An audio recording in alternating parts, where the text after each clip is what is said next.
বিসমিল্লাহির রহমানির রহিম।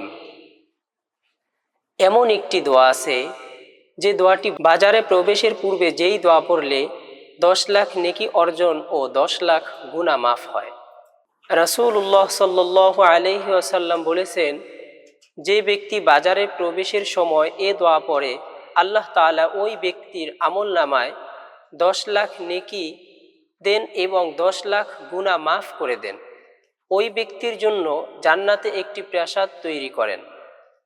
দোয়াটি হলো, লা ইলাহা ইল্লাল্লাহু ওয়াহদাহু লা শারীকা লাহু লাহুল মুলকু ওয়া লাহুল হামদু ইউহয়ী ওয়া ইউমীতু ওয়া হুয়া হাইয়্যুল লা ইয়ামুতু বিয়াদিহিল খায়র ওয়া হুয়া আলা কুল্লি শাইইন কাদির।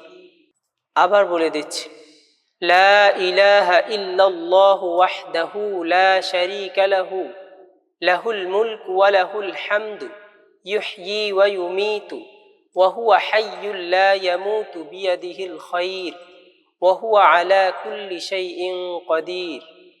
তিরমিজি শরীফের 3428 নং হাদিস এবং ইবনে মাজাহ 2253 নং হাদিস।